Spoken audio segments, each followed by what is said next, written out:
From Beyond, H.P. Lovecraft.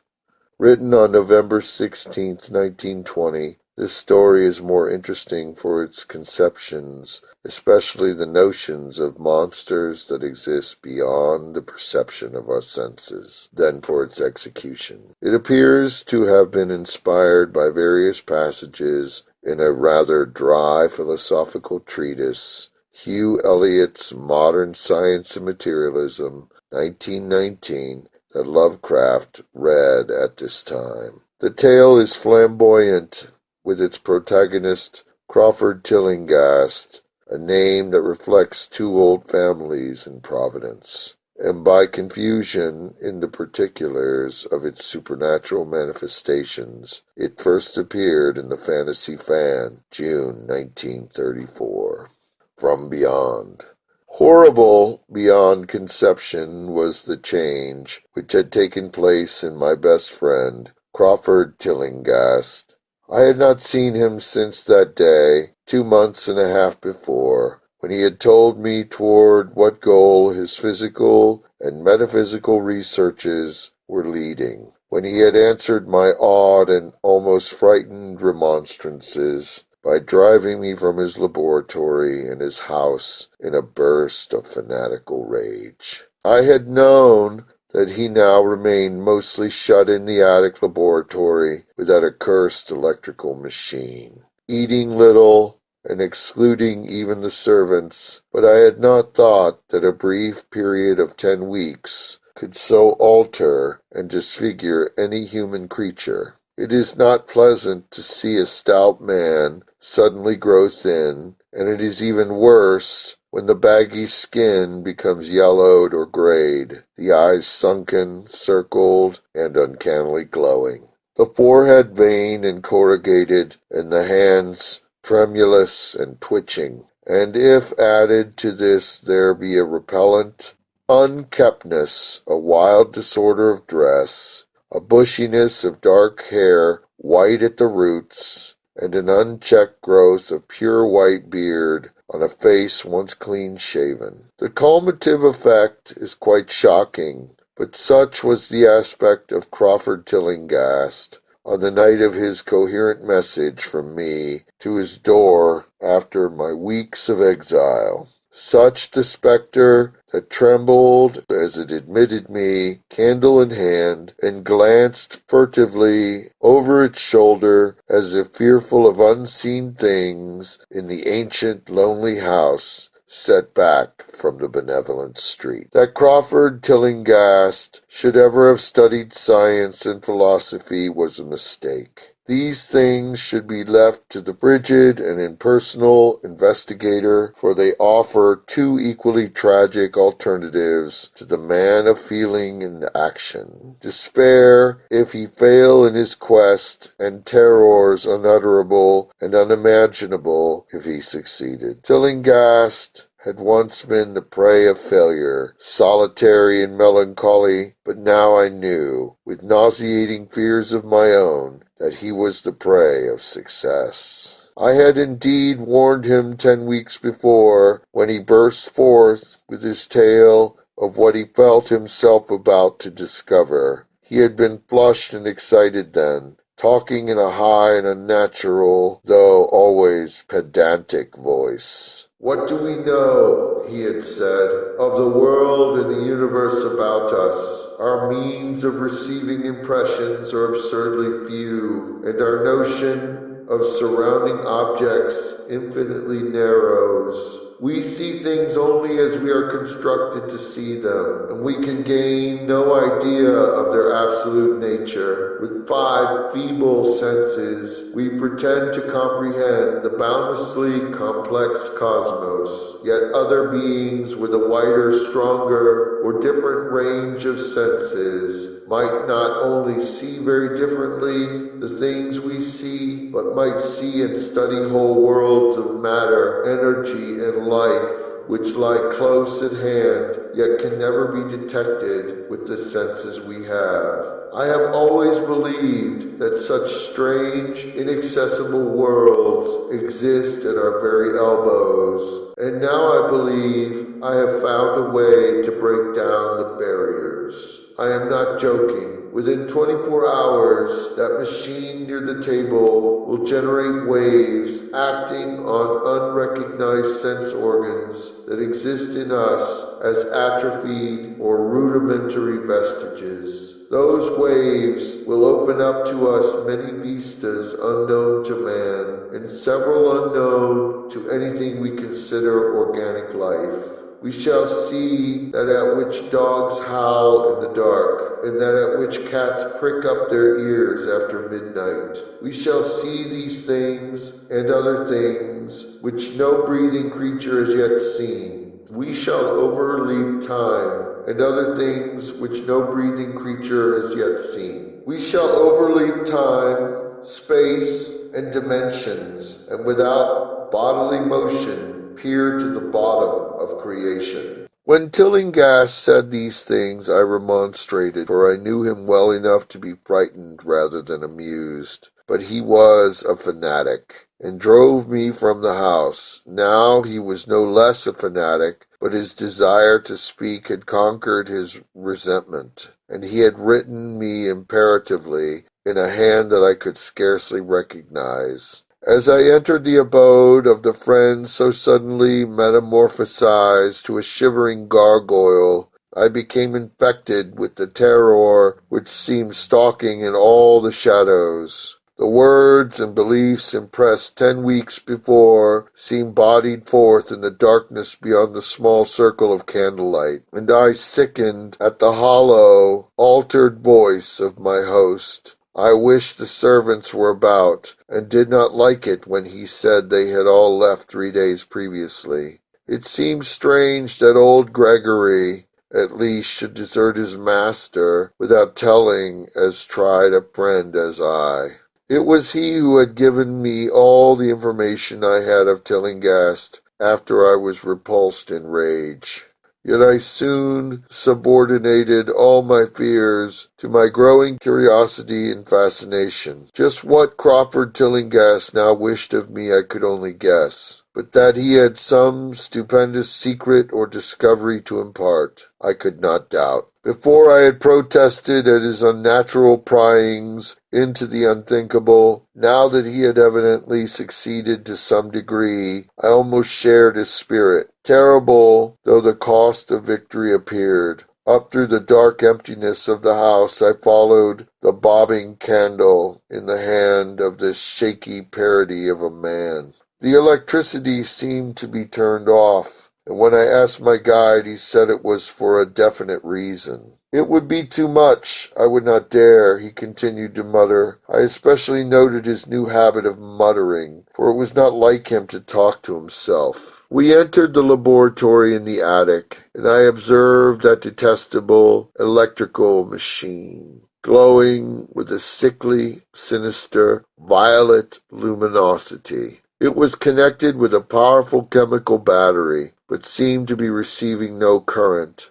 for I recalled that in its experimental stage it had sputtered and purred when in action. In reply to my question, Tillinghast mumbled that this permanent glow was not electrical in any sense that I could understand. He now seated me near the machine so that it was on my right, and turned a switch somewhere below the crowning cluster of glass bulbs. The usual sputtering began, turned to a whine, and terminated in a drone so soft as to suggest a return to silence. Meanwhile, the luminosity increased, waned again, then assumed a pale ochre color or blend of colors which I could neither place nor describe. Tillinghast had been watching me and noted my puzzled expression. He whispered, "That is ultraviolet." He laughed, oddly at my surprise. "You thought ultraviolet was invisible. So it is. But you can see that and many other invisible things now."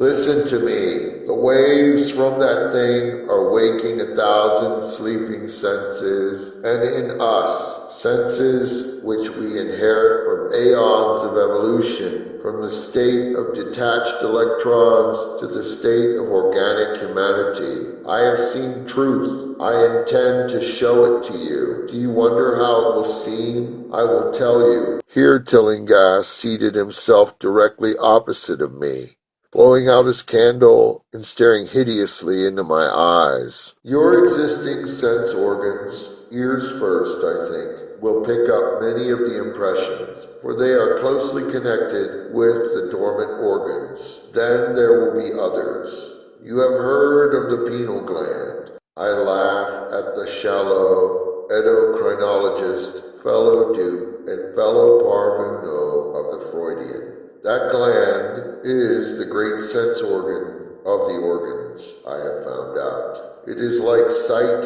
in the end and transmits visual pictures to the brain. If you are normal, that is the way you ought to get most of it. I mean, get most of the evidence from beyond. I looked about the immense attic room with the sloping south wall, dimly lit by rays which the everyday eye cannot see. The far corners were all shadows, and the whole place took on a hazy unreality which obscured its nature and invited the imagination to symbolism and phantasm. During the interval that Tillinghast was silent, I fancied myself in some vast and incredible temple of long-dead gods, some vague edifice of innumerable black stone columns, reaching up from the floor of damp slabs to a cloudy height beyond the range of my vision. The picture was very vivid for a while, but gradually gave way to a more horrible conception, that of utter absolute solitude in infinite, sightless, and soundless space. There seemed to be a void and nothing more. I felt a childish fear which prompted me to draw from my hip pocket the revolver I always carried after dark since the night I was held up in East Providence.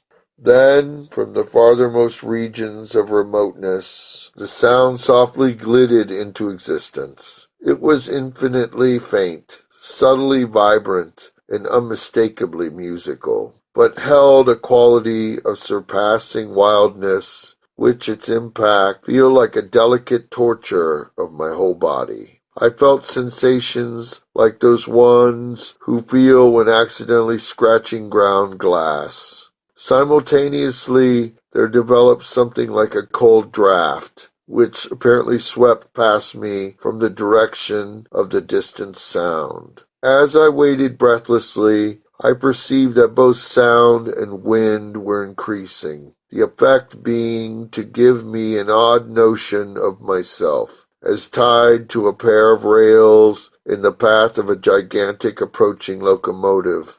I began to speak to Tillinghast, and as I did so, all the unusual impressions abruptly vanished. I saw only the man, the glowing machine, and the dim apartment. Tillinghast was grinning repulsively at the revolver which I had almost unconsciously drawn, but from his expression I am sure that he had seen and heard as much as I, if not a great deal more. I whispered what I experienced, and he bade me to remain as quiet and receptive as possible. "Don't move," he cautioned, "for in these rays we are able to be seen as well.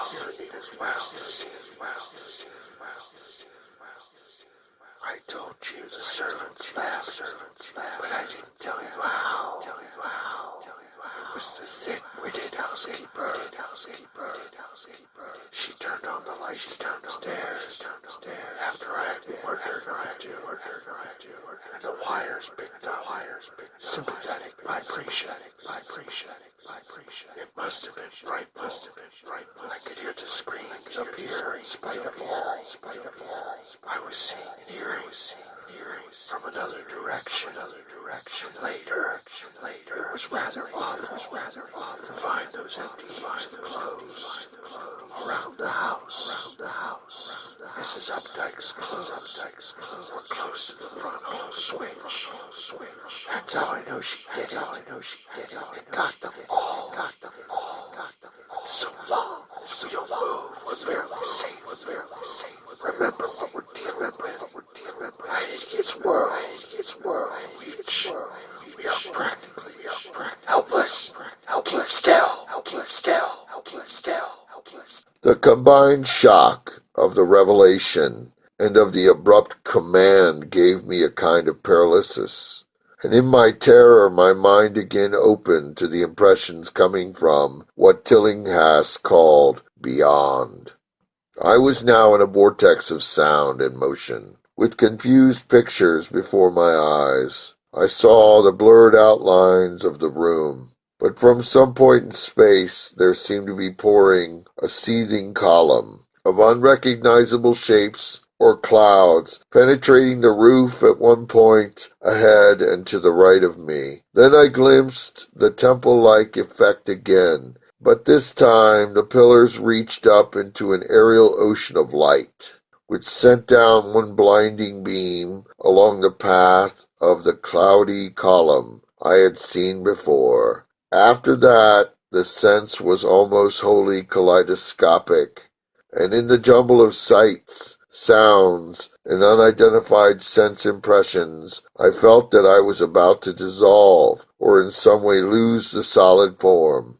One definite flash I shall always remember. I seemed for an instant to behold a patch of strange night sky filled with shining, revolving spears. And as it receded, I saw that glowing suns formed a constellation or galaxy of settled shape, this shape being the distorted face of Crawford Tillinghast. At another time, I felt the huge, animate things brushing past me and occasionally walking or drifting through my supposedly solid body. Thought I saw Tillinghast, took at them as though his better trained senses could catch them visually. I recalled what he had said of the pineal gland and wondered what he saw with his preternatural eye.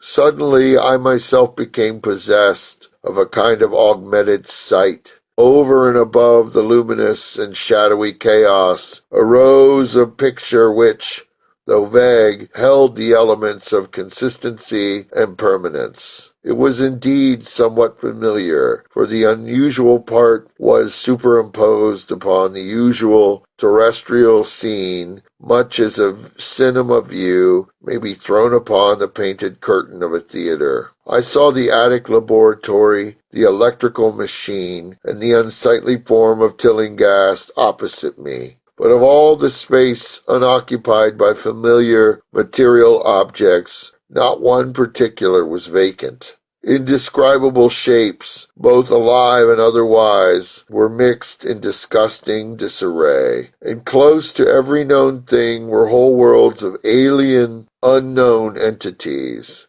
It likewise seemed that all known things entered into the composition of other unknown things, and vice versa. Foremost among the living objects were the great inky, jellyish monstrosities which flabbily quivered in harmony with the vibrations of the machine. They were present in loathsome profusion, and I saw to my horror that they overlapped, and that they were semi-fluid and capable of passing through one another and through what we know as solids. These things were never still, but seemed ever floating about with some malignant purpose. Sometimes they appeared to devour one another, the attacker launching itself at its victim and instantaneously obliterating the latter from sight. Shudderingly, I felt that I knew what had obliviated the unfortunate servants, and could not exclude the things from my mind as I strove to observe other properties of the newly visible world that lies unseen around us.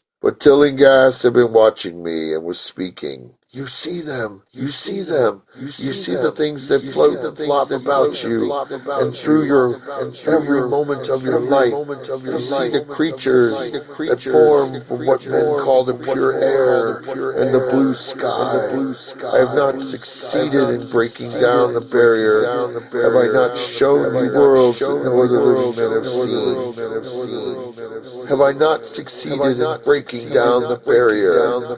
Have I not shown you worlds that no other living man has seen? I heard him scream through the horrible chaos, and I looked at the wild face thrust so offensively close to mine. His eyes were pits of flame, and they glared at me with what I now saw was an overwhelming hatred. The machine droned detestably. You think those floundering things wiped out the servants? Fool, they are harmless. But the servants are gone, aren't they? You tried to stop me. You discouraged me when I needed every drop of encouragement I could get. You were afraid of the cosmic truth. You damned coward. But now I've got you. What swept up the servants? What made them scream so loud? Don't you know, You'll know soon enough.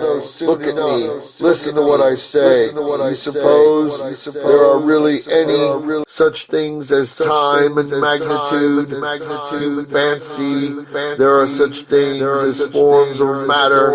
I tell you, I have struck depths that your little brain can't picture. I have seen beyond the bounds of infinity and drawn down demons from the stars. I have harnessed the shadows that stride from the world to world to sow death and madness. Space belongs to me. Don't you hear? Don't you hear? Don't you hear? Things are haunting me now, the things that devour and dissolve, but I know how to elude them. It is you they will get, as they got the servants stirring, dear sir. I told you it was dangerous to move. I have saved you so far by telling you to keep still, saved you to keep more sights, and to listen to me. If you had moved, they would have been at you long ago. Don't worry, they won't hurt you. They didn't hurt the servants. It was seeing that made the poor devil scream. My pets are not pretty. But they come out of the places where aesthetic standards are very different. Disintegration is quite painless, I assure you, but I want you to see them. I almost saw them, but I knew how to stop. You are not curious. I always knew you were no scientist. Trembling, Trembling with anxiety to see the ultimate beings I have discovered. Why don't you move then? Tired? Well, don't worry, my friend, but they are coming. Look, curse you, look. It's just over your left shoulder. What remains to be told is very brief and may be familiar to you from the newspaper accounts. Police heard a shot in the old Tillinghast house and found us there. Tillinghast dead and me unconscious. They arrested me because the revolver was in my hand, but released me in 3 hours after they found it was apoplexy, which had finished Tillinghast, and saw that my shot had been directed at the noxious machine, which now lay hopelessly shattered on the laboratory floor. I did not tell very much of what I had seen, for I feared the coroner would be skeptical, but from the evasive outline I did give, the doctor told me that I had undoubtedly been hypnotized by the vindictive and homicidal madman. I wish I could believe the doctor. It would help my shaky nerves if I could dismiss what I now have to think of the air and the sky about and above me. I never feel alone or comfortable, and a hideous sense of pursuit sometimes comes chillingly on me when I am wary. What prevents me from believing the doctor is this one simple fact, that the police never found the bodies of those servants whom they say Crawford Tillinghast murdered.